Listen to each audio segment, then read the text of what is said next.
கௌரவமிக்க எமது பிக்கு மாரே அதே போன்று எமது கௌரவமிக்க மத தலைவர்களே அனைவருக்கும் வணக்கம். මේ අවස්ථාවට සම්බන්ධ වෙලා ඉන්න අපේ ප්‍රවාහන ඇමතුමා ඒ වගේම දීවර ඇමතුමා இந்நேரத்திலே கலந்து கொண்டிருக்கும் எமது அமைச்சர் நெடுஞ்சாலைகள் அமைச்சர் அதே போன்று கடற்தொழில் நீரியல் அமைச்சர் ඒ වගේම පාර්ලිමේන්තු මන්ත්‍රීවරුන් වන අපේ කුමරන් සහෝදරයා රාම් සහෝදරයා அதே போன்று பாராளுமன்ற உறுப்பினர்களான இளங்குமரன் රජීවන් සහෝදරයා ரஜீவன் தோழர் அவர்கள் භවනානන්දන් සහෝදරයා பவானந்தன் தோழர் அவர்கள் ඇතුළු සහභාගීලා ඉන්න අම්මලා තාත්තලා සහෝදර සහෝදරයන් අවසරයි. உள்ளிட்ட இங்கு கலந்து கொண்டிருக்கும் அனைவருக்கும் வணக்கம். පළමු කොටම තමුන්නාන්සේලා සියලු දෙනාටම අපි ස්තුතිවන්ත වෙනවා. පහුගිය මහා මැතිවරණයේදී මේ යාපනයේ දිස්ත්‍රික්කයේ මේ ප්‍රදේශවල විශාල ජනතාවක් අප කෙරෙහි විශ්වාසය තබලා ඡන්දෙ දුන්නා. முதற்கண் இங்கு கூடியிருக்கும் இந்த மக்களுக்கு பொதுவாக யாழ்ப்பாணத்தில் இருக்கும் மக்களுக்கு இந்த கடந்த தேர்தல்களிலே தேசிய மக்கள் சக்தியின் வெற்றிக்காக பாடுபட்டு கஷ்டப்பட்டு எங்களுக்கு ஒத்துழைப்பை வழங்கிய தொடர்பாக அனைத்து மக்களுக்கும் இந்த நேரத்திலே நன்றியை தெரிவித்துக் கொள்கின்றேன். ඒ ඡන්දය ජාතික ජනබලවේගයේ ආණ්ඩුවක් හදන්න විතරක් ඉවහල් වුණු උපයෝගී වුණු ඡන්දයක් නෙවෙයි. அந்த வாக்கு என்பது தேசிய மக்கள் சக்தியின் ஒரு அரசாங்கத்தை அமைப்பதற்காக மட்டும் வழங்கிய ஒரு வாக்கு அல்ல. තමුන්නාන්සේලා ඡන්දෙ දීලා අපේ മന്ത്രിවරු ගණනාවක් පාර්ලිමේන්තුවට ඇරියා. ඒක අපේ ආණ්ඩුව හදන්න ශක්තියක්. நீங்கள் வாக்களித்து பாராளுமன்ற உறுப்பினர்களை பாராளுமன்றத்திற்கு அனுப்பி ஒரு அரசாங்கத்தை அமைப்பதற்காக ஒத்துழைப்பு வழங்கினீர்கள். அது எமக்கு பெரிய ஒரு சக்தி ஆகியது. හැබැයි ඊට වඩා ලොකුම ශක්තිය තමයි අපේ රටේ ජනතාව එකතු කරන්න තමුන්නාන්සේලා ඡන්දෙ දුන්නා. அதையும் விட மிகப்பெரிய சக்தி தான் இந்த நாட்டிலே மக்கள் அனைவருமே ஒன்று சேர்ப்பதற்காகவும் அந்த வாக்களித்துள்ளீர்கள். அதுதான் மிகப்பெரிய சக்தியாக நாங்கள் இந்த தேர்தல் முடிவுகளிலே காண்கின்றோம். ලංකාවේ පළමු වතාවට ආණ්ඩුවක් හැදුනා. උතුරේ ජනතාවද දකුණේ ජනතාවද නැගෙනහිර ජනතාවද කඳුකරේ ජනතාවද සියලු ජනතාවගේ විශ්වාසය දිනාගත්තු ආණ්ඩුවක්. இலங்கையிலே முதற் தடவையாக ஒரு அரசாங்கம் அமைக்கப்பட்டது. இலங்கையிலே வாழ்கின்ற வடமாகாண மக்கள், தென் மாகாண மக்கள், கிழக்கு, மேற்கு, மலையகம் இவ்வாறான அனைத்து மாகாணங்களையும் பகுதிகளையும் ஒன்று சேர்த்த ஒரு அரசாங்கம் தான் இம்முறை. දශක ගණනාවක් අපේ රටේ මොන වගේ දේශපාලනයක්ද තිබුණේ? பல வருட காலமாக பல தசாப்தங்களாக எமது நாட்டில் எவ்வாறான ஒரு அரசாங்கம் இருந்தது.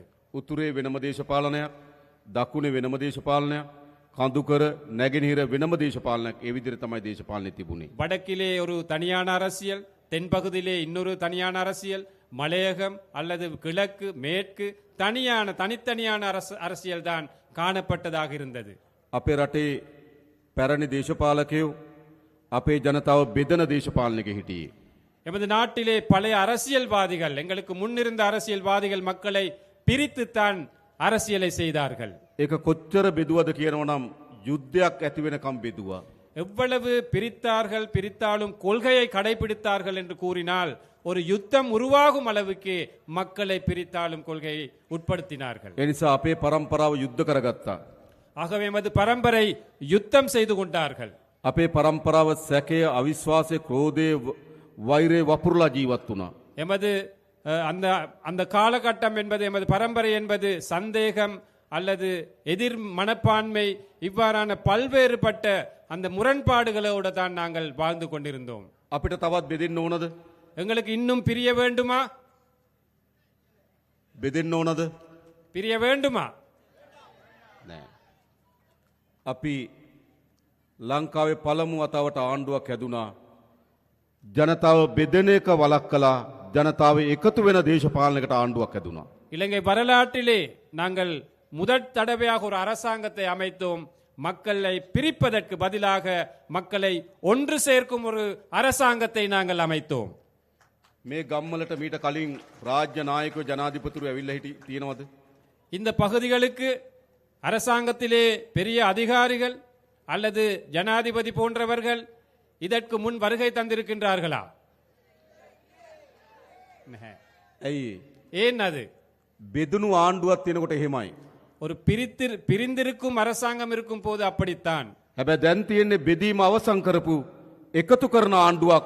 ඒ නිසා තමයි අපි වැලි වැටි තුරේට ඇවිල්ලා මේ දහස් ගණන් අම්මලා තාත්තලා සහෝදර සහෝදරයන් හම්බ වෙන්නේ. இன்று இருப்பது மக்களை பிரிப்பதற்கு பதிலாக மக்களை ஒன்று சேர்ந்து சேர வைக்கும் ஒரு அரசாங்கம். ஆகவே தான் நாங்கள் இன்று வெல்வெட்டி துறைக்கும் வந்து உங்களை நாங்கள் சந்தித்து இவ்வாறு கதைக்கின்றோம். මේ හයිය මේ එකතු වීම අපි යලි වෙන් වෙන්න ඉඩ දෙනවද? இவ்வாறு நாங்கள் ஒன்று சேர்ந்ததை மீண்டும் ஒரு முறை பிரிப்பதற்கு அளிப்போமா? අපි ඈත් වෙනවද? நாங்கள் இன்னும் ஒதுங்குகிறோமா? නෑ අපි ඔක්කොම එකතු වෙන්න ඕන. இல்லை, நாங்கள் அனைவருமே ஒன்றாக சேர வேண்டும். මම මේ සැරේ අයවැය ලේඛනයට දානවා අලුත් යෝජනාවක්. இம்முறை வரவு செலவு திட்டத்திற்கு தோழர் புதிய ஒரு யோசனை போடுகின்றாராம். අපේ රටේ හැම වෙලාවම තියෙන්නේ අපි එකිනෙකාට වෙනස් වූ උත්සව. நாங்கள் அனைவருக்குமே இந்த நாட்டிலே வாழ்கின்ற ஒவ்வொரு சாரார் ஒவ்வொரு இனத்திற்கு இருப்பது வெவ்வேறான விழாக்கள், வைபவங்கள். தைப்பொங்கல் උත්සවය දෙමළ ජනතාව හින්දු ජනතාව සමරනවා. தைப்பொங்கல் இந்து தமிழ் மக்கள் கொண்டாடுகிறார்கள். වෙසක් උත්සවය බෞද්ධ ජනතාව සමරනවා. விசாக் பண்டிகை பௌத்தர்கள் கொண்டாடுகிறார்கள். ක්‍රිස්තියානි ජනතාව නත්තල් සමරනවා. கிறிஸ்தவர்கள் நத்தாரை கொண்டாடுகிறார்கள். ඉස්ලාම් ජනතාව රාමසාන් සමරනවා. இஸ்லாமியர்கள் ராமசானை கொண்டாடுகிறார்கள். හැබැයි දෙමළ සිංහල මුස්ලිම් බෞද්ධ හින්දු කතෝලික ඉස්ලාම් අපි ඔක්කොම එකතු වෙලා සමරන දිනයක් ඕනේ නැද්ද අපිට? ஆனால் சிங்களவர், தமிழர், முஸ்லிம் என்ற வேறுபாடு இல்லாமல், பௌத்தம், இந்து, கத்தோலிக்க, இஸ்லாமியர் என்ற வேறுபாடு இல்லாமல் நாங்கள் அனைவருக்குமே ஒன்றாக சேர்ந்து கொண்டாட வேண்டிய ஒரு விழா வேண்டுமா வேணாமா? අපි සැලසුම් කරලා තියෙනවා. අපි සැලසුම් කරලා තියෙන ඔක්තෝබර් මාසේ මේ සියලු ජනපජාවන්ගේ සංස්කෘතීන්, ආහාර රටා, ජීවන රටාව, ඒ වගේම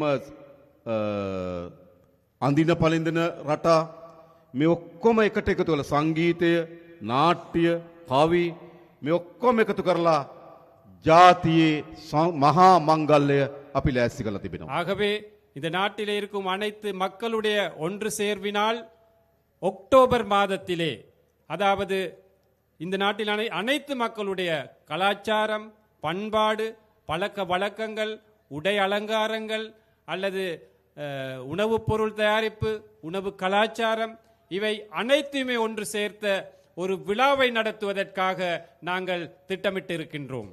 අපි ඈත්වෙලා හිටියට අපේ දරුවන්ට ඈත්වෙලා ඉන්න දෙන්න හොඳ නෑ. நாங்கள் கடந்த காலங்களிலே பிரிந்திருந்தாலும் எமது பிள்ளைகளுக்கு அந்த பிரிப்பதற்கான சூழலை நாங்கள் உருவாக்க கூடாது. අපේ පරම්පරා යුද්ධ කරගත්තට අපේ දරුවන්ගේ පරම්පරාවට යුද්ධ කරගන්න ඉඩ දෙන්නේ නෑ. எமது பரம்பரை யுத்தம் செய்தாலும் எமது பிள்ளைகளுக்கு ஒரு யுத்தத்தை ஏற்படுத்த நாங்கள் கூடாது. උතුරේ දකුණ නැගෙනහිර සියලු දරුවන් එකට එකතු වෙන රාජ්‍යයක් බවට මේ රාජ්‍ය අපි පත් කරනවා. வடக்கு, தெற்கு, கிழக்கு, மேற்கு என்ற அனைத்து பகுதிகளிலுமே உள்ள பிள்ளைகளை ஒன்று சேர்க்கும் ஒரு தேசிய விழாவாக நாங்கள், தேசிய அரசாங்கத்தின் முடிவுகளாக இதை நாங்கள் முன்னெடுப்போம். ලංකාවේ පළමු වතාවට ආණ්ඩුවක් හැදුනා පොඩි මිනිස්සුන්ගේ ආණ්ඩුවක්. இலங்கை வரலாற்றிலே முதற் தடவையாக சாதாரண மக்களுடைய ஒரு அரசாங்கம் அமைக்கப்பட்டிருக்கின்றது. එහෙම නෙවෙයිද? அப்படி இல்லையா? මීට කලින් ආණ්ඩු හැදුනේ ලොකු පවුල් වලින්. இதற்கு முன் அரசாங்கங்கள் அமைந்தது பெரிய பெரிய பணக்கார வர்க்கத்தின் அந்த தேவைக்கேற்ப அவர்கள் தான் தலைவர்கள். තාත්තා අගමැති, අම්මා අගමැති, දුව ජනාධිපති. அப்பா பிரதமர், அம்மா பிரதமர், மகள் ஜனாதிபதி. එහෙමනේ. அப்படித்தானே? අයියා ජනාධිපති, මල්ලි ජනාධිපති. அண்ணாவும் ஜனாதிபதி, தம்பியும் ஜனாதிபதி. මාමා ජනාධිපති, බෑනත් ජනාධිපති. மாமா ஜனாதிபதி, மருமகன் ஜனாதிபதி. පහුගේ ජනාධිපති ඡන්දෙදි උත්සාහ කරා ජනාධිපතිවරුන්ගේ දරුවෝ දෙන්නෙකුත් ජනාධිපති වෙන්න. கடந்த ஜனாதிபதி தேர்தலிலே உங்களுக்கு தெரியும், 2 ஜனாதிபதிமார்களுடைய மகன்மார்களும் ஜனாதிபதி அந்த தேர்தலிலே போட்டியிட்டார்கள். එහෙමනේ. அப்படித்தானே? ඒකනේ බලය තිබ්බේ කාගාවද? அப்படி என்றால் அதிகாரம் யார்ட கையில இருந்தது? උඩ ඉන්න පවුල් ගාව තමයි බලය அந்த තිබ්බේ. மேல் மட்டத்திலே இருந்த ஒரு வர்க்கத்தின் கையில தான் அதிகாரம் இருந்தது. හැබැයි මේ රටේ ජනතාව ஆனால் இந்த நாட்டிலே மக்கள் පහුගිය ජනාධිපතියන්ට තීන්දුවක් ගත්තා. கடந்த ஜனாதிபதி தேர்தலில் ஒரு முடிவொண்டெடுத்தார்கள். උඩ පවුල් වලින් மேல்மட்ட அந்த வர்க்கத்தில் இருந்து බලය පහළ පවුල් අතර මාරු කරන්න. அந்த அதிகாரத்தை சாதாரண மக்களிட கையிலே வழங்க வேண்டும் என்று. හොඳ නැද්ද? நல்லமா கெட்டதா? නල්ලම්. නල්ලම්. නේද? දැන් අපිට තියෙන මොකද්ද? இப்போ எங்கள் முன் இருக்கும் දැන් හදලා තියෙනවා පොඩි මිනිස්සුන්ගේ ආණ්ඩුවක්. இப்போ எமக்கு முன் சாதாரண மக்களுடைய ஒரு அரசாங்கம் இருக்கின்றது. අපේ රාමලිංගම් සහෝදරලා, எமது ராமலிங்கம் தோழர், අපේ කුමරන් සහෝදරලා, எமது குமரன் தோழர், අපේ සහෝදරවරු எமது அனைத்தும் தோழர்கள், මේ කිසි කෙනෙක් පවුල් වලින් බලය ආපු අය නෙවෙයි. இவர்கள் யாருமே குடும்பத்தில் வாழையடியாக அதிகாரத்திற்கு வந்தவர்கள் அல்ல. සාමාන්‍ය මිනිස්සුන්ගේ දරුවෝ. சாதாரண மக்களுடைய பிள்ளைகள். මේ ප්‍රදේශයේ අපේ විශාල වැඩ කොටසක් වැඩ කරන இந்த பகுதியிலே நிறைய வேலைகள் செய்கின்றோம். මේ රැස්වීම ලෑස්ති කරන්න විශාල වෙහෙසක් දරපු இந்த கூட்டத்தை ஏற்பாடு செய்வதற்கு கூட அதிகளவாக பாடுபட்ட අපේ රූබන් සහෝදරය எமது ரூபன் தோழர். සාමාන්‍ය මිනිස්සු අපි. சாதாரண மக்கள் நாங்கள். එහෙනම් දැන් ආණ්ඩුවක් හැදලා තියෙන මොන වගේ ආණ්ඩුවක්ද? ஆகவே ஒரு அரசாங்கம் அமைந்திருக்கின்றது. எவ்வாறான அரசாங்கம்? අපේ ආණ්ඩුවක්. எமது அரசாங்கம். එහෙම නෙවෙයිද? அப்படி இல்லையா? මේක කාගේ ආණ්ඩුවද? இது யாருடைய அரசாங்கம்? අපේ ආණ්ඩුව. எமது අපි அரசாங்கம். ඔක්කොගේම ආණ්ඩුව. எமது அனைத்து மக்களுடைய அரசாங்கம்.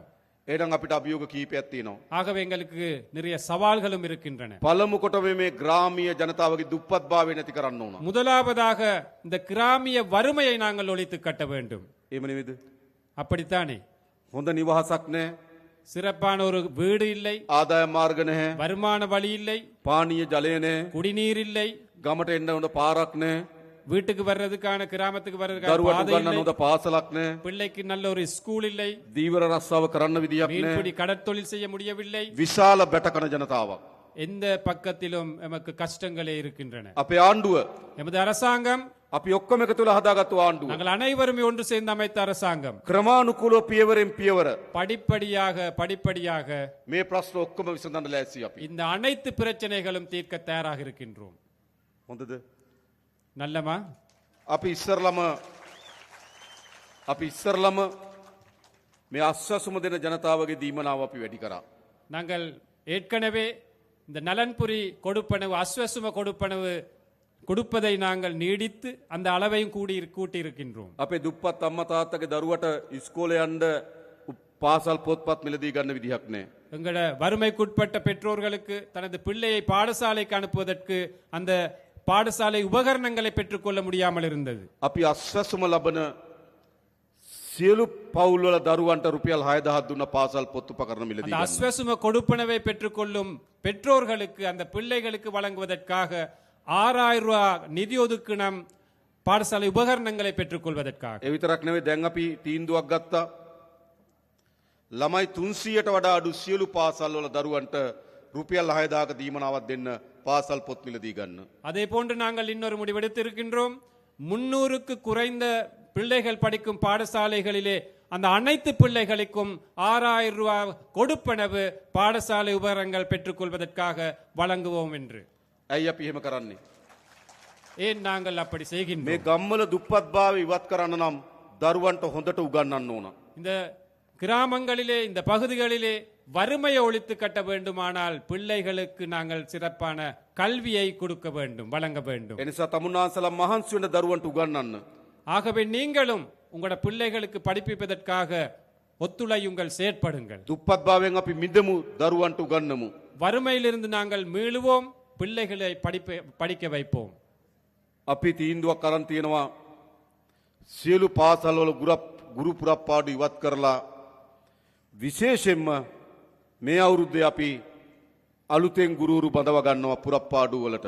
அதே போன்று நாங்கள் இன்னொரு முடிவெடுத்திருக்கின்றோம். அனைத்து பாடசாலைகளிலும் ஆசிரியர் பற்றாக்குறையை நிவர்த்தி செய்து புதிய ஆசிரியர்களை நாங்கள் நியமனம் வழங்கி அவற்றுக்கு பெற்றுக்கொண்டு சிறப்பான இந்த கல்வியை முன்னுக்கு கொண்டு போவதற்காக. අපේ දිසාපතිතුමා ඉන්නවා, එතුමා දන්නවා எம்- ගුරු හිගේ තියෙන පාසල් අපිට කියන්න අපි ගුරුවරු එවන්නම්. எமது மாவட்ட செயலாளர் இருக்கின்றார் இங்கே. நீங்கள் கூறுங்கள், ஆசிரியர் பற்றாக்குறையுள்ள பாடசாலைகள் எங்கே இருக்கின்றன என்று நாங்கள் ஆசிரியர்களை நாங்கள் அனுப்புகின்றோம். ඒ විතරක් නෙවෙයි අපේ යාපනයේ පුස්තකාලේ තවත් දියුණු කරන්න ඕන. அதே போன்று எமது யாழ் நூலக சாலை இன்னும் நாங்கள் அபிவிருத்தி செய்ய வேண்டும். ඒ සඳහාත් මේ සර ඇවැලේකෙන් අපි සල්ලි වෙන් කරනවා. அதற்காகவும் நாங்கள் இந்த வரவு செலவு திட்டத்திலே நிதி ஒதுக்கீடு செய்கின்றோம். ගම්වල අපිට යන්න තියෙන හොඳම පාර අධ්‍යාපනය. ஆகவே இந்த கிராமத்திலே எமக்கு இருக்கின்ற சிறப்பான வழிதான் இந்த கல்வியை நாங்கள் மேம்படுத்த வேண்டும். අපි ළමුන් 250ට අඩු සියලු පාසල් වල දරුවන්ට සපත්තු ගන්න රුපියල් 3000ක් දෙනවා. 250 மாணவர்களுக்கு குறைவாக உள்ள அனைத்து பாடசாலைகளிலும் படிக்கும் மாணவர்களுக்கு சப்பாத்துக்களை வாங்குவதற்காக 3000 ரூபாய் காசு நாங்கள் ஒதுக்குகின்றோம். අර පාසල් වලින් ආහාර දෙන ළමයිට එක වේලකට දුන්න රුපියල් 60යි. ඒක අපි 100 දක්වා වැඩි කරනවා. பாடசாலையிலே உணவு வழங்கிய பாடசாலையில் உங்களுக்கு தெரியும் 60 ரூபாய் மட்டும்தான் ஒரு பிள்ளைக்கு ஒதுக்கப்பட்டிருந்தது. அந்த 60 ரூபாவை 100 ரூபாய் வரை நாங்கள் அந்த அளவை அதிகரிக்கின்றோம். චීන රජය අපිට එකඟ වෙලා තියෙනවා සියලු දරුවන්ට නොමිලේ ලබන අවුරුද්දේ ඇඳුම් ලබා දෙන්න. சீன அரசாங்கம் ஒத்துக்கொண்டிருக்கின்றார்கள். இந்த வருடத்திலே வழங்கியதை போன்று அடுத்த வருடத்திலும் பாடசாலை சீருடைகளை இலவசமாக வழங்குவதற்கு. ඒ නිසා අපි වැඩිම වෙහෙස දරනවා දරුවන්ට උගන්වන්න. ஆகவே நாங்களும் மிகவும் கஷ்டப்படுகின்றோம் பிள்ளைகளின் கல்வி தரத்தை உயர்த்துவதற்காக. ලෑස්තිරි දරුවන්ට උගන්වන්න. நீங்கள் தயாரா பிள்ளைகளை படிப்பிப்பதற்கு? අපි සහාය දෙන්නම්. நாங்கள் ஆதரவு கொடுக்கின்றோம். ඒ විතරක් නෙවෙයි අලුත් දරුවන්ට අපි රස්සා දෙන්නත් උනා. அதே போன்று புதிதாக படித்து வெளியேறும் பிள்ளைகளுக்கு மாணவர்களுக்கு நாங்கள் தொழில் வாய்ப்புகளை வழங்க வேண்டும். අපි සැලසුම් කරලා තියෙනවා මේ යාපනයේ දිස්ත්‍රික්කේ අලුතෙන් කර්මාන්ත පුර 3ක් ඉදි කරන්න. அதே போன்று நாங்கள் எதிர்பார்க்கின்றோம் இந்த வட மாகாணத்திலே புதிய தொழில்பேட்டைகள் கைத்தொழில் மையங்கள் 3 அமைப்பதற்கு.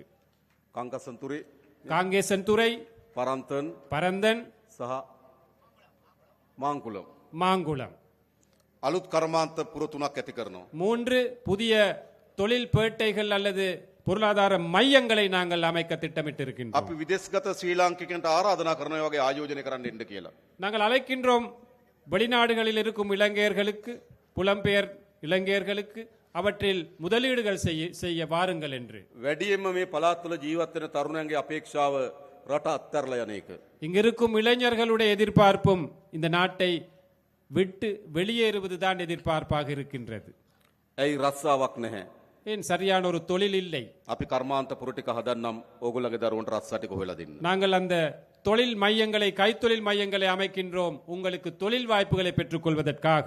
ඒ වගේම මේ අවුරුද්දේ අපි රජයේ පුරප්පාඩු පුරවන්නත් බලාපොරොත්තු වෙනවා. அதே போன்று இந்த வருடத்தில் நாங்கள் அரச துறையில் இருக்கும் வெற்றிடங்களை நிரப்புவதற்கும் எதிர்பார்க்கின்றோம். විශේෂයෙන්ම අපි අපේ පොලිසිය වල විශාල හිගයක් තියෙනවා දෙමළ භාෂාව කතා කරන අය. எமது போலீஸ் துறை எடுத்துக்கொண்டால், காவல்துறை எடுத்துக்கொண்டால் மிகப்பெரிய வெற்றிடம் ஒன்று இருக்கின்றது. தமிழர்கள் அந்த போலீஸ் துறையிலே குறைவாகத்தான் இருக்கின்றார்கள். අපි මේ අවුරුද්දේ පොලිසියට අලුතෙන් 2000ක් බඳවා ගන්න බලාපොරොත්තු වෙනවා. දෙමළ තරුණයන්ට අපි ආරාධනා කරනවා පොලිසියට බැඳෙන්න කියලා. நாங்கள் எதிர்பார்க்கின்றோம் கிட்டத்தட்ட 2000 பேர் போலீஸ் துறைக்கு இணைத்துக் கொள்வதற்காக நாங்கள் இங்கிருக்கும் தமிழ் இளைஞர்களை நாங்கள் அழைக்கின்றோம். போலீஸ் துறையிலே நாங்கள் இணைந்து செயல்படுவோம் என்று. මොකද කියලා ලෑස්තිද? நீங்கள் தயாரா පොලිසියට බැඳෙන්න? போலீஸில் இணைவதற்கு? ஓம். ඕම්. ඒ මොකද පොලිසිය හරි වැදගත් කාර්යයක් කරනවා අපේ ගම්වල ආරක්ෂාවට, සාමයට විශාල වැඩ කොටසක් කරනවා. ஏனென்றால் போலீஸ் துறை எடுத்துக்கொண்டால் எமது கிராமங்களிலே அமைதியை பாதுகாப்பதற்காக பெரிய ஒரு சேவை செய்கின்றார்கள். ඒකට ඒ භාෂාව කතා කරන නිලධාරීන් අවශ්‍යයි. அதற்கு அந்த மொழியிலே, அந்த கிராமத்தில் வாழும் மக்களிட மொழியில் கதைக்கும் அந்த அதிகாரிகள் தேவை. ඒ වගේම මේ පළාත් වල වේගයේ මත්ද්‍රව්‍ය පැතිරෙමින් යනවා. அதே போன்று எங்களுக்கு தெரியும் இந்த பகுதிகளில் கூட பாரிய அளவிலே போதை வஸ்து, இந்த பாவடை, அந்த விஸ்தரிப்பு நடந்து கொண்டிருக்கின்றது. අපේ තරුණ පරම්පරාව විශාල ලෙස මත්ද්‍රව්‍ය වලට ගොදුරු වෙමින් තිබෙනවා. நமது இளம் சமுதாயம் இந்த போதை வஸ்துக்கு பெருமளவாக அடிமைப்பட்டு வருகிறார்கள். අපි මේක නතර කරන්න ඉතාමත් ශක්තිමත් වැඩපිළිවෙලක් හදලා තියෙනවා. இதை நிறுத்துவதற்காக நாங்கள் பெரும் சக்தி வாய்ந்த ஒரு திட்டத்தை நாங்கள் முன்னெடுத்து வருகின்றோம். හැබැයි ඔයගොල්ලන්ගේ සහයත් අවශ්‍යයි. ஆனால் அதற்கு உங்களுடைய ஒத்துழைப்பும் எங்களுக்கு தேவைப்படுகின்றது. අපි එකතු වෙලා මේ මත්ද්‍රව්‍ය තුරන් කරමු. நாங்கள் ஒன்றிணைந்து இந்த போதை வஸ்து பிரச்சனையை தோற்கடிப்போம். ඒ වගේම අපි දන්නවා විශාල ඉඩම් ගැටලුවක් තියෙනවා මේ යාපනයේ ජීවත් වෙන ජනතාවට. அதே போன்று இந்த யாழ் மாவட்டம் அல்லது வடமாகாணத்தை எடுத்துக்கொண்டால் காணி பிரச்சனை என்பது பெரிய ஒரு பிரச்சனையாக இருக்கின்றது. අපේ ප්‍රතිපත්තිය எமது கொள்கை ජනතාවගේ ඉඩම් ජනතාවට ලබා දිය යුතුයි. எமது கொள்கை மக்களுடைய காணியை மக்களுக்கு வழங்க வேண்டும் என்பது. ආරක්ෂාවට සංවර්ධනයට ආණ්ඩුවට ඉඩම් පවරා ගැනීමේ අයිතිය තියෙනවා. பாதுகாப்புக்கு அபிவிருத்திக்கு காணியை எடுத்துக்கொள்ளும் உரிமை அரசாங்கத்துக்கு இருக்கின்றது. එහෙත් බොරුවට ඉඩම් තියාගෙන ඉන්න බෑ. ஆனாலும் பொய்யுக்கு காணியை அரச தரப்பிலே வைத்துக் கொள்வது தவறு. අපි දන්නවා තාමත් පවුල් විශාල 1500කට ආසන්න ප්‍රමාණයක් නේද? 1500කට වැඩි ප්‍රමාණයක් තාමත් අවතන් කඳුරු වල ඉන්නවා. எங்களுக்கு தெரியும் இன்னமும் கிட்டத்தட்ட 1500 குடும்பங்கள் இன்னமும் அகதி முகாம்களில் அல்லது இடம்பெயர் முகாம்களிலே வாழ்கின்றார்கள். පුද්ගලයන් நபர்கள் மன்னிக்கணும்.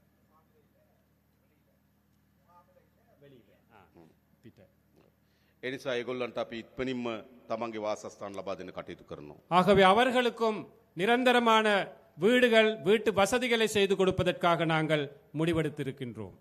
අපි ඉඩම් ගැටලුව විසඳන්න. நாங்கள் காணி பிரச்சனை தீர்க்கின்றோம். ඒ විතරක් නෙවෙයි ගම්වල அது மட்டுமல்ல, கிராம மட்டத்திலே විශාල ලෙස පාරවල් කඩා වැටලා තියෙන්නේ. நிறைய பாதைகள் போக இயலாத ஒரு நிலையில இருக்கின்றன. ගම් වතුර නිසා හානි වුණා. வெள்ளப்பெருக்கு பிரச்சனை இருக்கின்றது. කාලයක් තිස්සේ නඩත්තු නොකරපු නිසා හානි වෙලා நீண்ட තියෙනවා. நாட்களாக அந்த பாதையை பராமரிக்கவில்லை. අපි අද දිස්ත්‍රික් සංවර්ධන කමිටුව කැඳෙව්වා. நாங்கள் இன்று மாவட்ட அபிவிருத்தி குழு கூட்டத்தை கூட்டினோம். ඒදී අපි මාර්ග සංවර්ධන අදාළ නිලධාරීන්ගෙන් ඇහුවා කීයක් ඕනද පාරවල් හදන්න, මේ අවුරුද්දේ හදන්න පුළුවන් ගාන කියන්න. ඒකට අපි සල්ලි වෙන් කරලා දෙනවා. அந்த கூட்டத்திலே கேட்டிருக்கின்றார், எவ்வளவு நிதி தேவை அந்த பாதைகளை புனரமைப்பதற்கு, புதிதாக அமைப்பதற்கு எவ்வளவு நிதி தேவை, அந்த நிதியை இந்த வருடத்திலே வரவு செலவு திட்டத்திலே வழங்குவோம் என்று தோழர் வாக்குறுதி මේ පාරවල් ටික හදන්න ඕන. அந்த பாதைகளை அமைக்க வேண்டும். හොඳ පානීය වතුර දෙන්න ඕන. சிறப்பான குடிநீர் வசதியை கொடுக்க வேண்டும். ඒව තමයි ජනතාවගේ ප්‍රශ්න. அவைதான் மக்களுடைய பிரச்சனைகள். ද අපි ආණ්ඩුවක් හදලා තියෙනවා මොකටද? நாங்கள் ஒரு அரசாங்கத்தை அமைத்திருக்கின்றோம். எதற்காக? ජනතාවගේ ප්‍රශ්න විසඳන්න ආණ්ඩුවක්.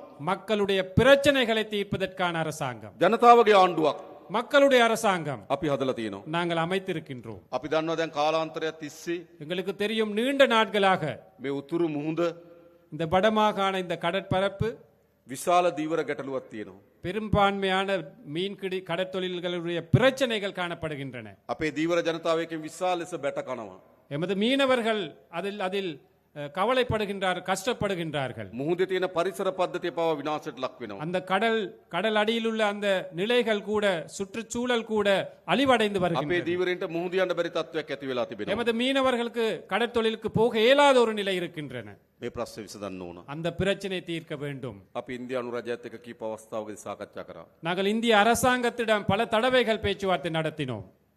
නාවික හමුදාවන්ට අපි ආරක්ෂාව තහවුරු කරන්න කියලා නියෝග දුන්නා. கடற்படைக்கு எமது கடற்பரப்பிலே பாதுகாப்பை வலுப்படுத்த வேண்டும் என்ற அந்த கட்டளை நாங்கள் விட்டிருக்கின்றோம். ද පියවරෙන් පියවර படிப்படியாக ක්‍රමානුකූලව මේ දීවරය මුහුණ දී තිබෙන ගැටලුව අපි විසඳන්න කටයුතු කරනවා. இந்த கடற்தொழிலாளர்கள், மீனவர்கள் முகம் கொடுக்கும் பிரச்சனைகளை நாங்கள் தீர்ப்போம். මේ මුහුද තමුන්වහන්සේලාගේ මුහුද. இந்த கடற்பரப்பு என்பது உங்களுடைய கடல். මාළුවන් අල්ලන්න අයිතිය තියෙන තමුන්වහන්සේලාට. மீன் பிடிக்கும் உரிமை இருப்பது உங்களுக்கு. ඒ අයිතිය අපි තහවුරු කරන්න ඕන. அந்த உரிமையை நாங்கள் உறுதிப்படுத்த வேண்டும். ඒ සඳහා අපිට කාලයක් දෙන්න. அதற்கு சில காலங்கள் எங்களுக்கு வழங்குங்கள். හැබැයි විසඳන්න ඕනේ ප්‍රශ්නය. கட்டாயமாக நாங்கள் அதை தீர்க்க வேண்டும், தீர்க்க வேண்டிய ஒரு பிரச்சனை. අපේ දීවර ජනතාව බයෙන් எமது மீனவர்கள் பயந்து මුහුදු යන්නේ නැතුව கடலுக்கு செல்லாமல் මුළු මාළු සම්පතම විනාශ කරමින් ஒட்டுமொத்த மீன் வளத்தையும் அழித்த வண்ணம் නීති විරෝධී ට්‍රෝලර් යාත්‍ර උපයෝග කරගනිමින් சட்டவிரோதமான ட்ரோலர்களை பயன்படுத்தி මේ කරන විනාශය නතර කළ යුතුයි. இந்த அழிவை நிப்பாட்ட வேண்டும். கட்டாயமாக නතර කරන්න ඕනේ නැද්ද? நிப்பாட்ட வேணாமா? வேணும். අපි ඒක කරන්න ඕන. நாங்கள் அதை செய்ய வேண்டும். අපි ඒ සඳහා වැඩ කටයුතු කරමින් ඉන්නවා. அதற்காக நாங்கள் செயல்பட்டு கொண்டிருக்கின்றோம். මොකද මේක අපේ මුහුද අපේ ජනතාව. இது எங்களுடைய மக்கள், எமது கடற்பரப்பு. එයින්ද ප්‍රශ්න අපි විසඳීම සඳහා උපරිම උත්සාහයක් දරනවා. ஆகவே பிரச்சனைகள் தீர்ப்பதற்காக நாங்கள் முழு மூச்சாக செயல்படுவோம். ඒ වගේම පහුගිය මැතිවරණයේදී அதே போன்று கடந்த தேர்தலிலே ජනතාවගේ විශාල උවමනාවක් තිබුණා மக்களுடைய மிகப்பெரிய ஒரு எதிர்பார்ப்பாக இருந்தது අපේ රටේ මේ දේශපාලන සංස්කෘතිය වෙනස් කරන්න. எமது நாட்டிலே இந்த அரசியல் கலாச்சாரத்தை மாற்றி அமைக்க வேண்டும் என்று. අපේ රටේ දේශපාලනය තිබුණේ எமது நாட்டில் அரசியல் இருந்தது මහජනයාට වඩා උඩින් ඉන්න දේශපාලනයක්. மக்களை விட மேலாக இருக்கும் அரசியல் தான் எமது நாட்டிலே காணப்பட்டது. මහජනයාත් එක්ක සමීප දේශපාලනයක් නෙවෙයි. மக்களுடைய நெருக்கம் ஒன்று இருக்கவில்லை. නායකයෝ ඉන්නේ ජනතාවට වඩා උඩින්. தலைவர்கள் இருப்பது மக்களை விட மேலாக. මහජනයාගේ ධනෙ විශාල ප්‍රමාණයක් පාලකයෝ නාස්ති කරනවා. உங்களுடைய வரிப்பணத்தை அதிகாரிகள் எவ்வளவு வீணாக்கினார்கள். විශාල ප්‍රමාණයක් හොරකම් කරනවා. அதிகளவானதை களவெடுத்தார்கள், திருடினார்கள். අපි ඒක නතර කරපු ආණ්ඩුවක්. அதை நிறுத்திய அரசாங்கம் ஒன்று எமது அரசாங்கம் என்பது. මේ කංකසන්තුරෙත් හදලා තියෙනවනේ ජනාධිපති මන්දිරය. வெல்வெட்டித்துறை அல்லது காங்கேசன் துறையிலையும் இருக்குதானே ஜனாதிபதி மாளிகை ஒன்று. දැකලා තියෙනව නේද? கண்டிருக்கிறீங்களா? மயிலெட்டி. මයිලිටි ප්‍රදේශයේ තියෙනවා. ඔව්. මෙහෙට ජනාධිපති මන්දිරයක් ඕනද? இங்க ஜனாதிபதி மாளிகை ஒன்று தேவையா? මට නම් එපා. தோழருக்கு வேணாமா? ඕගොල්ලන්ට ඕනද? உங்களுக்கு வேணுமா? வேண்டாம். මට එපා. தோழருக்கு வேண்டாமாம் அது. අපි අද දිසාපතිතුමාටත් ආණ්ඩුකාරතුමාටත් කිව්වා ඒකට ගැලපෙන ව්‍යාපෘතියක් හොයලා දෙන්න. අපි ඒකට ජනාධිපති මන්දිරය දෙන්න. இன்று மாவட்ட செயலாளருக்கும் அதே போன்று ஆளுநர் அவர்களுக்கும் கூறினாராம் அந்த மாளிகை தொடர்பாக எதிர்காலத்தில் அதை எப்படி பராமரிப்பதற்கான உரிய திட்டம் ஒன்று அமையுங்கள், அதற்கு ஆதரவு அளிக்கிறோம் என்று. හොඳද?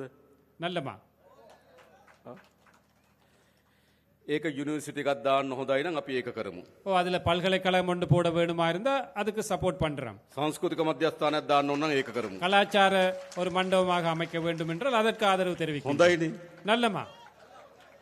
මෙහෙ විතරක් නෙවෙයි නුවරඑළිය මාලිගයටත් අපි ඒක කරනවා. இங்கு மட்டுமல்ல, நுவரெலியாவிலும் இருக்கு, அதற்கும் அப்படித்தான் செய்வோம். අනුරාධපුරයකටත් ඒක කරනවා. அனுராதபுரத்தில் இருக்கும், அதற்கும் அப்படித்தான் செய்வோம். මයියංගනයකටත් ඒක කරනවා. மையாங்கனையில் இருக்கு ஒன்று, அதற்கும் அப்படித்தான் செய்வோம். කතරගමයකටත් ඒක කරනවා. கதிர்காமத்தில் இருக்கு, அதற்கும் அப்படித்தான் செய்வோம். මේ හැමතැනම ජනාධිපති මන්දිර.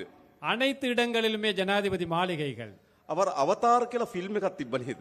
அவதார் என்ற ஒரு படம் இருந்துச்சு, பாத்தீங்களா? අවතාර කමලහාසන් නේ. කමලහාසන් හිටියේ නේද අවතාර? அவதார் ඈ? அவதாரம் අවතාරම්. දසවතාරම්. தசாவதாரம். ඒ වගේ තමයි ජනාධිපතිත්. නේද? එක එක ස්වරූපයෙන් ඉන්න එක එක මාලිගා.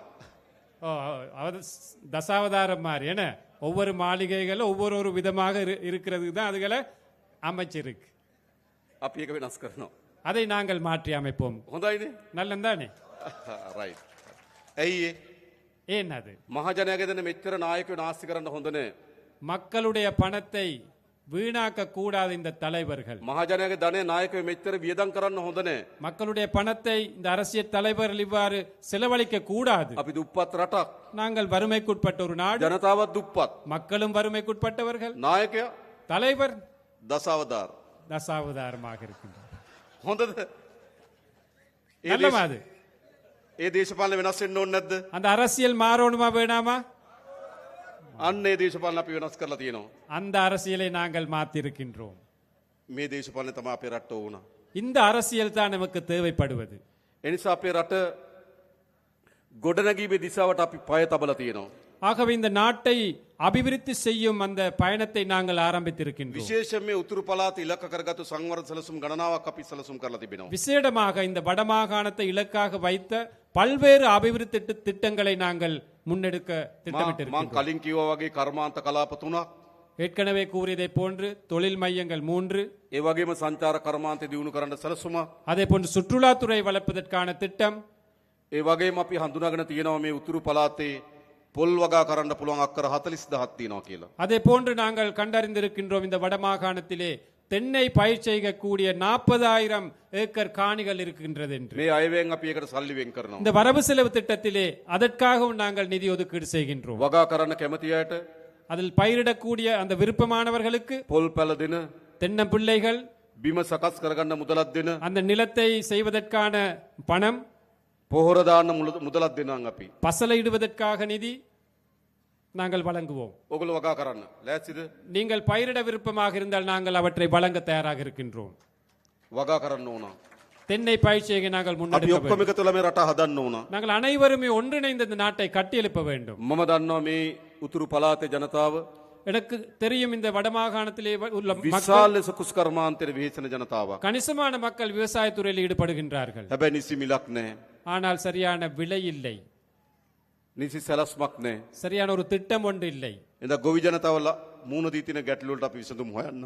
அவ்வாறு விவசாயிகள் முகம் கொடுத்திருக்கும் பிரச்சனைகளுக்கும் நாங்கள் தீர்வு வழங்குவோம். මේ වන විටත් අපි පොහොර සානාධාර රුපියල් 25,000 දක්වා වැඩි කරා. ஏற்கனவே நாங்கள் பசலை மானியத்தை 25,000 ரூபாய் வரையும் நாங்கள் அதிகரித்தோம். අපිට ඕන ජනතාවගේ ජීවිතය උසස් කරන්න. எமக்கு தேவை சாதாரண மக்களுடைய வாழ்க்கை தரத்தை உயர்த்த வேண்டும். ගොඩක් අපේ මේ ගැටුම් පිටිපස්සේ තියෙන්නේ. நாம் முகம் கொடுக்கும் கணிசமான பிரச்சனைகளுக்கு பின்னால் இருப்பது, ගොඩක් මේ යුද්ධ පිටිපස්සේ තියෙන්නේ. கணிசமான இந்த யுத்தங்களுக்கு பின்னால் இருப்பது ආර්ථික ප්‍රශ්නයක් තියෙන වැඩිපුර. பொருளாதார பிரச்சனை தான் கூடிய பாகம் இருக்கின்றது. එඳ මේ ආර්ථික ප්‍රශ්නට අපි උත්තර හොයන්න ඕන. ஆகவே இந்த பொருளாதார துறை வளர்க்கும் அந்த பிரச்சனைகளுக்கு தீர்வு காண வேண்டும். ඒකට අපි සැලසුම් හදලා තියෙනවා. அதற்கு நாங்கள் திட்டங்களை அமைத்திருக்கின்றோம். ඒ වගේම භාෂාව. அதே போன்று மொழி உரிமை. අපි ප්‍රධාන වශයෙන් සිංහල දෙමළ භාෂාව කතා කරන ජන කණ්ඩායම් දෙකක් ඉන්නවා. பிரதானமாக இந்த நாட்டிலே தமிழ், சிங்களம் என்ற மொழிகளை கதைக்கும் மக்கள் இருக்கின்றோம். ඒ හැම පුරවැසියෙකුටම அந்த அனைத்து பிரஜைகளுக்கும் තමන්ගේ භාෂාවෙන් රාජ්‍යත් එක්ක ගනුදෙනු කරන තියෙන අයිතිය හදන්න ඕන. தனது தாய்மொழியிலே அரசாங்கத்துடன் தொடர்பு கொள்ளும் அந்த உரிமையை ஏற்படுத்த வேண்டும். තමන්ගේ භාෂාවෙන් පොලිසියට ගිහලා පැමිණිල්ලක් කරන්න අවස්ථාව තියෙන්න ඕන. தனது தாய்மொழியிலே போலீஸுக்கு போய் ஒரு முறைப்பாட்டை செய்வதற்கான உரிமை இருக்க வேண்டும். ඒ නිසා මේ භාෂාවෙන් ඇති වී තිබෙන අසමානතාවය අපි විසඳිය යුතුයි. ஆகவே இந்த மொழி ரீதியாக இந்த பிரிவினை நாங்கள் இல்லாதொழித்து ஒழிக்க வேண்டும். ඒ නිසා තමයි මං කලින් කිව්ව ඔබගේ දරුවන් පොලිසියට බන්ධන්න. ஆகவே தான் முதல்ல சொன்னார் தோழர், உங்களுடைய இந்த இளம் சக்திகள் போலீஸ் துறையில அந்த අපි சேருங்கள் என்று. ඊළඟ රජයේ රස්සාවලට ගන්නකොට ඔබගේ දරුවන් ඒවට බැඳින්න. அரச துறையில் ஆட்களை சேர்க்கும் போது உங்களோட பிள்ளைகளை அவற்றுக்கு இணையுங்கள். ඒ දෙමළ භාෂාවෙන් කතා කරන රාජ්‍ය සේවයක් අපිට අවශ්‍යයි. ஏனென்றால் தமிழ் மொழியிலே கலந்து அந்த கதைக்கும் அரச துறை ஒன்று எங்களுக்கு இந்த வடக்கிலே தேவைப்படுகின்றது. ඒක අපි හදන්න සැලසුම් කරලා තියෙනවා. அதை அமைப்பதற்கு நாங்கள் திட்டமிட்டு இருக்கின்றோம். ඒ වගේ ඊළඟ වැදගත් அதே போன்று இன்னொரு முக்கியமான விஷயம், අපේ ආගමික අයිතීන් පිළිබඳ සාධාරණත්වයක් තියෙන්න ඕන. எமது மத ரீதியான உரிமைகள் எங்களுக்கு பெற்றுக்கொள்வதற்கான அந்த சூழல் அமைய வேண்டும். මෙතන අපේ නායක හාමුදුරුවෝ වැඩ සිටිනවා. எமது நாயக்க தேரர் அவர்கள் இருக்கின்றார்கள். අපේ කුරුක්කොල් තුමාලා වැඩ සිටි. எமது குருக்கள் அவர்கள் வருகை தந்திருக்கின்றார்கள். අපි අතර ගැටුමක් තියෙන්න ඕනද? எமக்கிடையே ஒரு போட்டி முரண்பாடு ஒன்று இருக்கணுமா? ආගම අපේ විශ්වාසය. மதம் என்பது எமது எதிர்பார்ப்பு, நம்பிக்கை. එක්කෙනෙකුට කියන්න බෑ උඹ ඒ විශ්වාසය අත්තරපන් කියලා. யாருக்குமே வற்புறுத்த இயலாது அந்த நம்பிக்கையை கைவிட வேண்டும் என்று. ඒ එකිනෙකාගේ විශ්වාසය අපේ විශ්වාසයට ගරු කරන්න ඕන. அந்த ஒவ்வொரு நபர்களுடைய நம்பிக்கைக்கும் நாங்கள் நம்பிக்கையோடு செயல்படணும். අපි අපේ රටේ යලි எமது நாட்டில் மீண்டும் ஒரு முறை ආගම්වාදී மத ரீதியான முரண்பாடு, ජාතිවාදී இன ரீதியான முரண்பாடு, ගැටුමක් වර්ධනය වෙන්න ඉඩ දෙන්නේ ஒரு නෑ. முரண்பாடு ஏற்படுவதற்கு நாங்கள் இடமளிக்க மாட்டோம். පෞගේ දවස්වල கடந்த காலங்களிலே එවැනි ජාතිවාදී සටන් පාට අරගෙන කට්ටි ඉස්සරහට එන්න පටන් ගත්තා. அவ்வாறான இன ரீதியான கோஷங்களை எழுப்பிக் கொண்டு சிலர் முன்னுக்கு வந்தார்கள். අපි ජාතිවාදී වපුරන අයට நாங்கள் இனவாதத்தை தூவுவர்களுக்கு නීතිය උපරිමයෙන් ක්‍රියාත්මක කරනවා. சட்டத்தை உயர்ந்த பட்சத்தில் நாங்கள் நடைமுறைப்படுத்த நடவடிக்கை எடுப்போம். අපිට තවත් ජාතිවාදී ඕනද? எங்களுக்கு இன்னும் இனவாதம் வேண்டுமா? අපිට ආගම්වාද ඕනද? எங்களுக்கு மதவாதம் வேண்டுமா? ඒව අවශ්‍ය නෑ. அவை எங்களுக்கு தேவையில்லை. නිසා යලි ජාතිවාදයට ආගම්වාදයට අපේ රටේ අපි ඉඩ දෙන්නේ නෑ. மீண்டும் ஒரு முறை இந்த இனவாதத்திற்கு மதவாதத்திற்கு நாங்கள் இடமளிக்க மாட்டோம். අපේ දරුවන් ආයේ ගැටුම්කාරී රටක් හදන්නේ නෑ අපි. අපේ දරුවන්ට ආපහු ගැටුම්කාරී රටක් හදන්න ඉඩ දෙන්නේ නෑ අපි. எமது பிள்ளைகளுக்கு மீண்டும் இனவாத மத ரீதியான மதவாத ஒரு முருகல் நிலை ஏற்படுத்த நாங்கள் இடமளிக்க மாட்டோம். ඒ පිළිබඳ අපි සැලසුම් හදලා තියෙනවා. அதற்கான திட்டங்களை நாங்கள் ඊළඟ அமைத்திருக்கிறோம். අපි එකිනෙකාගේ සංස්කෘතිය වෙනස්කම් තිබෙනවා. அதே போன்று எமது கலாச்சாரங்களிலே பல்வேறு வித்தியாசங்கள் ඒවට காணப்படுகின்றன. අපි ගරු කරන්න ඕන. அவற்றுக்கு நாங்கள் மதிப்பளிக்க வேண்டும். අපේ දරුවියන් ඉන්නවා. எமது பிள்ளைகள் ඒට ආවේනික සංස්කෘතියක් එක්ක. அதற்கே தனித்தான ஒரு கலாச்சாரம் இருக்கின்றது. ලස්සන නැද්ද මේ දරුවන්? இந்த பிள்ளைகள் எடுத்துக்கொண்டால் எவ்வளவு அழகாக இருக்கின்றார்கள். ලස්සනයි අපිට. எங்களுக்கு அது மிகவும் அழகாக ඇයි இருக்கு. අපි සංස්කෘතියෙන් බෙදෙන්න හදන්නේ? ஏன் நாங்கள் கலாச்சார ரீதியாக பிரிவடைய வேண்டும்? අපි හැම සංස්කෘතියකටම ගරු කරන්න ඕන. நாங்கள் அனைத்து கலாச்சாரங்களை மதிக்க வேண்டும். ඒ සංස්කෘතියෙන් රස විඳින්න පුරුදු වෙන්න ඕන. அந்த கலாச்சாரங்களை ரசனை மிக்கதாக நாங்கள் எடுத்துக்கொள்ள வேண்டும். එහෙම රටක් අපි හදන්න ඕන. அவ்வாறான ஒரு நாட்டை நாங்கள் கட்டியெழுப்ப வேண்டும். එකක් මතක තියාගන්න. ஒன்று நினைவில் வைத்துக் கொள்ளுங்கள். අපිට ගහගෙන எங்களுக்கு சண்டை பிடித்து යුද්ධ කරගෙන யுத்தமிட்டு கொண்டு තවත් දශක ගණනාවක් මේ විදිහට දුක් විඳ විඳ ඉන්න පුළුවන්. இன்னும் பல தசாப்தங்கள் எங்களுக்கு நாங்கள் வாழ முடியும் குறைபாடுகளோடு. අපේ අම්මලාගේ පරම්පරාව දුක් විඳා. எமது பெற்றோர்களுடைய பரம்பரை கஷ்டப்பட்டார்கள். අපේ පරම්පරාව දුක් විඳා. நாங்கள் எமது பரம்பரை கஷ்டப்பட்டோம். මේ ගැටුම් යුද්ධ හදාගෙන අපිට ඕන නම් අපේ දරුවන්ගේ පරම්පරාවත් යුද්ධයකට තල්ලු කරන්න இந்த පුළුවන්. முரகல் நிலை யுத்தங்களை ஏற்படுத்தி எமது இந்த பிள்ளைகளுடைய பரம்பரையும் எங்களுக்கு தேவை என்றால் கஷ்டமான ஒரு நிலைக்கு கொண்டு போகலாம். ඒ නිසා අපිට ගහගෙන මරාගෙන ඇන කොටාගෙන රටකට ඉස්සරහට යන්න බෑ. ஆகவே சண்டை பிடித்து முரண்பட்டு இவ்வாறு ஒரு நாட்டுக்கு முன்னுக்கு போக இயலாது. අපේ රට ඉස්සරහට යන්නෙම எமது நாடு முன்னுக்கு போவதாக இருந்தால் අපි අතර සමගිය හැදුනොත් විතරයි. எமக்கிடையே ஒற்றுமை அமைதி இருக்க ඒ வேண்டும். නිසා අපේ ආණ්ඩුව ஆகவே எமது அரசாங்கம் විශාලතම වෙහෙසක් දරනවා. மிக பெருவளவாக நாங்கள் கஷ்டப்படுகின்றோம், செயல்படுகின்றோம். අපි අතර සමගිය හදන්න. எமக்கிடையே ஒற்றுமை ஏற்படுவதற்காக நாங்கள் ඒ සමගිය සඳහා හොඳම ධෛර්යය දුන්නේ ඕගොල්ලෝ. அந்த ஒற்றுமைக்காக மிகப்பெரிய சக்தியை துணிச்சலை கொடுத்தது நீங்கள். කාලයක් තිස්සේ පාරම්පරික දේශපාලක පහුගිය මහචන්දට ඉල්ලුවා. காலம் காலமாக இருந்த பாரம்பரிய அரசியல்வாதிகள் கடந்த தேர்தலிலே போட்டியிட்டார்கள். වෙනම රටක් අරන් දෙන්නම් කියලා ඡන්දෙට ඉල්ලුවා. தனியான ஒரு நாட்டை பெற்றுக் கொடுப்போம் என்று தேர்தல்களை போட்டியிட்டார்கள். මතකද? நினைவிருக்கா? හැබැයි ජනතාව මොකද කරේ? ஆனால் மக்கள் என்ன செய்தார்கள்? වෙනම රටක් දෙන්නම් කියපු අය, தனியான நாட்டை பெற்றுக் கொடுப்போம் என்று පවුල් වලින් கூறியவர்களை, දේශපාලනය කරපු අය குடும்ப வாயிலாக அரசியல் செய்தவர்கள் ඒ ප්‍රතික්ෂේප කරලා அவர்களை நிராகரித்து விட்டு මේ යාපනයේ දිස්ත්‍රික්කයේ අපිට ජයග්‍රහණය අරන් දුන්නා. இந்த யாழ் மாவட்டத்திலே எமக்கு வெற்றிகளை பெற்றுக் கொடுத்தார்கள். ඒකෙන් කියන්නේ මොකද්ද? இதன் செய்தி என்ன? இதனால் கூறுவது என்ன? ජනතාව කැමති එකතු වෙන්න. மக்கள் அனைவருமே ஒன்றாக சேர்ந்து வாழ ජනතාව விருப்பம். ගාව ජාතිවාදේ නෑ. மக்கள் மத்தியிலே இனவாதம் இல்லை, ජනතාව ගාව ආගම්වාදේ නෑ. மக்கள் மத்தியிலே மதவாதம் இல்லை. හැබැයි දේශපාලකයා ගාව තියෙනවා. ஆனால் அரசியல்வாதிகள் மத்தியிலே இருக்கின்றது அந்த அனைத்தும். ඕකයි ප්‍රශ්නේ උනේ. அதுதான் பிரச்சனையாக இருந்தது. උතුරෙත් දකුණෙත් வடக்கிலும் தெற்கிலும் දේශපාලකයන්ගේ පැවැත්ම උනේ ජාතිවාදය. அரசியல்வாதிகள் இருப்பாக காணப்பட்டது இனவாதம். දැනුත් නැවත නැවත දකුණේ හිසෝසවන්න උත්සාහ කරනවා. மீண்டும் தென்பகுதியிலே இனவாதம் தலை தூக்க சில செயற்பாடுகள் போகின்றன. දේශපාලකට ජාතිවාදය ඕන. அரசியல்வாதிகளுக்கு இனவாதம் தேவை. ජනතාවට ඕන ජාතිවාදී. மக்களுக்கு இனவாதம் தேவையா? ජනතාවට ඕනද? மக்களுக்கு தேவையா? අපිට ඕන මොකද්ද? எங்களுக்கு தேவை என்ன? ජාතික සමගිය ඕන. தேசிய ஒற்றுமை தேவை எங்களுக்கு. අපි එකතු වෙමු. நாங்கள் அனைவரும் ஒன்று சேருவோம். ආණ්ඩුවක් හදලා තියෙනවා. ஒரு அரசாங்கத்தை அமைத்திருக்கின்றோம். අපි ඔක්කොගේම ආණ්ඩුවක්. எமது அனைத்து மக்களுடைய ஒரு அரசாங்கம் මේ වැලිවැට තුරේ இந்த வெல்வெட்டி துறையில் මේ ජනතාවට වඩා இந்த மக்களை விட වෙනස් පවුල් වලින් අපි ආණ්ඩුව හදපු අය නෙවෙයි. வேறு குடும்பங்களால குடும்ப பின்னணிகளால் அரசாங்கத்தை அமைத்தவர்கள் அல்ல நாங்கள். අපි තමුන්වහන්සේලා වගේමයි. நாங்களும் உங்களை மாறித்தான். නැද්ද එහෙම? அப்படி இல்லையா? එහෙම නේද? ඉතින් අපේ ආණ්ඩුවක් නෙමේක. அப்ப இது எங்களுடைய அரசாங்கம். අපි මේ රට වෙනස් කරමු. நாங்கள் இந்த நாட்டை மாற்றி அமைப்போம். අලුත් යුගයකට ගෙන යමු. புதிய ஒரு யுகத்திற்காக ඒ நாங்கள் නිසා கொண்டு போவோம். තමුන්වහන්සේලා අපි කරේ තිබුණු විශ්වාසය ஆகவே எம் மீது வைத்த நம்பிக்கை අපි බිඳින්නේ නෑ. நாங்கள் ஒருபோதும் சிதைக்க மாட்டோம். මතක තියාගන්න. நினைவில் வைத்துக் கொள்ளுங்கள். හැමදාම අපේ රටේ දේශපාලකයෝ எப்பொழுதும் எமது நாட்டு அரசியல்வாதிகள் ජනතාවගේ විශ්වාසය බිඳිනවා. மக்களது எதிர்பார்ப்பத்தை சிதைத்தார்கள். අපි මේ විශ්වාසය බිඳින්නේ නෑ. நாங்கள் ஒருபோதும் உங்களுடைய நம்பிக்கைக்கு சீர்குலைக்க மாட்டோம், நம்பிக்கை சிதைக்க மாட்டோம். තමුන්වහන්සේලා ඉතාමත් දිගු පියවරක් තිබුවා. நீங்கள் நீண்ட ஒரு பயணத்திற்காக அடி வைத்தீர்கள். ඉතාමත් වැදගත් පියවරක් තිබ්බා. மிக முக்கியமான ஒரு அடி வைத்தீர்கள். ඉතාමත් විශිෂ්ට පියවරක් තිබ්බා. ஒரு விசேடமான ஒரு முடிவை எடுத்தீர்கள். එකතු වෙන්න ඕන කියලා තීන්දුවක් ගත්තා. ஒன்று சேர வேண்டும் என்ற அந்த முடிவை எடுத்தீர்கள். බෙදුන එක ඇති කියලා තීන්දුවක් ගත්තා. பிரிந்தது காணும் என்ற முடிவை எடுத்தீர்கள். පෞගිය මහමැතිවරණ ප්‍රතිඵල වලින් පෙන්වන්නේ මොකද්ද? கடந்த பாராளுமன்ற தேர்தல் பெருபேரில் காட்டுவது என்ன? බෙදනව වෙනකොට එකතු වෙන්න ඕන කියලා. பிரிப்பதற்கு பதிலாக நாங்கள் ஒன்று சேர வேண்டும் என்பது. එකතු කරන්න අපිට පුළුවන් කියලා විශ්වාසය හැදුවා.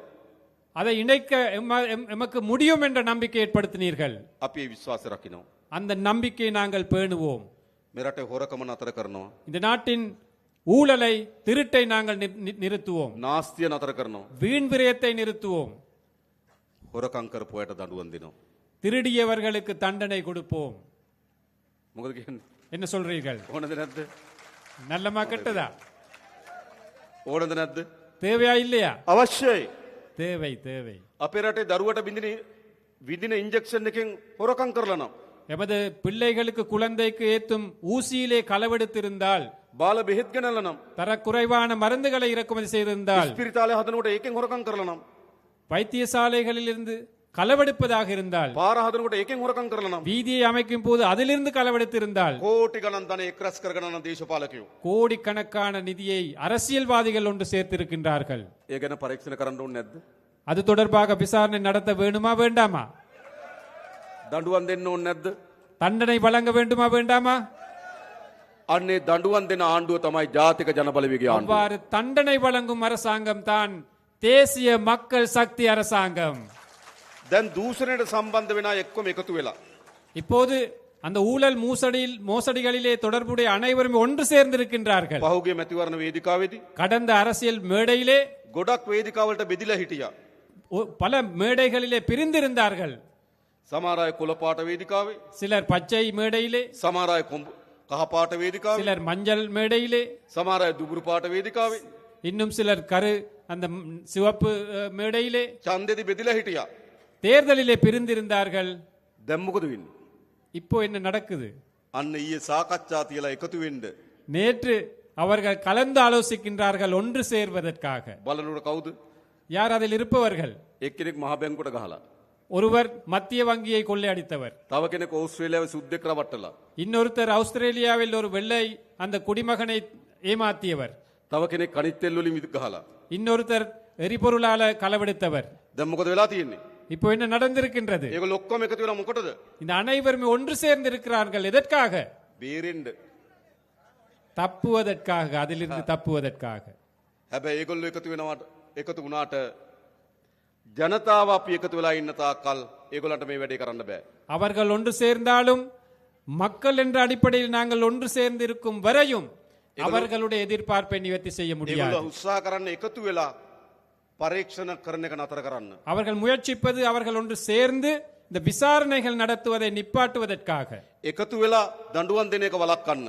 ஒன்று சேர்ந்து தண்டனை கொடுப்பதை நிப்பாட்டவே அவர்கள் முயற்சிக்கிறார்கள். හැබැයි උඩ ඒගොල්ලෝ එකතු වුණාට அவர்கள் மேல் மட்டத்திலே ஒன்று சேர்ந்தாலும் බිම ජනතාව එකතු වෙලා ඉන්නේ අද මේ ආණ්ඩුවත් එක්ක. கீழ் மட்டத்திலே மக்கள் ஒன்று சேர்ந்திருப்பது இந்த அரசாங்கத்துடன். ඒ නිසා මේ දූෂිතයන්ට දඬුවම් දීමේ වැඩේ අපි කරනවා. ஆகவே நாங்கள் இந்த ஊழல் மோசடியாளர்களுக்கு தண்டனை வழங்கும் அந்த செயற்பாட்டை கட்டாயமாக நாங்கள் முன்னெடுப்போம். අන්න එහෙම ආණ්ඩුවක් මේ හැදිලා තියෙන්නේ. அவ்வாறான ஒரு அரசாங்கம் தான் அமைந்திருக்கின்றது. දැන් එනම් මොකද කරන්න ඕන? ஆகவே இப்போது என்ன செய்ய வேண்டும்? අපි ඔක්කොම එකතු වෙමු. நாங்கள் அனைவரும் ஒன்றாக சேர்ந்து විශ්වාසය තබමු. நம்பிக்கையோட අත්නොහැර ඉස්සරහට යමු. கைவிடாமல் முன்னோக்கி போவோம். අපි හරියට සැලසුම් හදලා நாங்கள் சரியான முறையிலே திட்டமிட்டு අවුරුදු කීපයක් අත්තරින් නැතුව වැඩ කරොත් பல வருட காலமாக நாங்கள் தொடர்ச்சியாக வேலை செய்வோம். අපේ මේ රට දියුණු රටක් බවට පත් කරන්න පුළුවන්. நாங்கள் இந்த நாட்டை ஒரு அபிவிருத்தி அடைந்த நாடாக மாற்றலாம். නැවත දූෂිතයන්ට, மீண்டும் ஊழல் மோசடியாளர்களுக்கு, නැවත හොරුන්ට, மீண்டும் திருடர்களுக்கு, නැවත අපරාධකරුවන්ට மீண்டும் குற்றவியல் செய்பவர்களுக்கு මේ රට ඉඩක් දෙන්න එපා. ஒரு போதும் இடமளிக்க வேண்டாம் இந்த நாட்டிலே. ආයෙ ගේනවද? மீண்டும் ஒரு முறை அவங்களை நாங்கள் ගේනවද? பாராளுமன்றத்துக்கு கொண்டு வருவோமா? නෑ, මේක වෙනස් කරමු අපි. ஆமாம், நாங்கள் இதை மாற்றி அமைப்போம். ඒ වෙනුවෙන් අපි හැමදෙනාම එකතු වෙමු. நாங்கள் அனைவரும் இதற்காக ஒன்றுபடுவோம். ඉතින් අපිට විශාල සතුටක් තියෙනවා. நமக்கு மிகப்பெரிய ஒரு மகிழ்ச்சி இருக்கின்றது. මේ වැලිවැටි තුරේ இந்த வெல்வெட்டி துறையிலே මේ දහස් ගණනක් අම්මලා තාත්තලා එකතු වෙලා இந்த ஆயிரக்கணக்கான பெற்றோர்கள் இணைந்து අපිට සවන් දෙන්න අවිල්ලා තියෙනවා. எம்மை செவிமடுப்பதற்காக අපිට வந்திருக்கின்றீர்கள். කතා බහ කරන්න අවිල්ලා තියෙනවා. எம்மோட கலந்தாலோசிப்பதற்கு வந்திருக்கிறீர்கள். අපි විශ්වාස කරලා තියෙනවා. எம்மை நம்பி வந்திருக்கிறீர்கள். මේක සතුටුයි ගොඩක්. இது மிகவும் மகிழ்ச்சியாக இருக்கின்றது. බොහොම ස්තුතියි හැමදෙනාටම. அனைவருக்குமே மிகவும் நன்றி. நன்றி வணக்கம். நன்றி வணக்கம் என்று கூறிக்கொண்டு தோழர் விடை பெறுகின்றார். ஆகவே இந்த கூட்டத்தின் நிகழ்வுகளுடன் இத்துடன் நாங்கள் முடிவுக்கு கொண்டு வருகின்றோம். இங்கு வருகை தந்த அனைவருக்குமே நன்றி கூறிக்கொண்டு நாங்கள் விடை பெறுகின்றோம். நன்றி, வணக்கம்.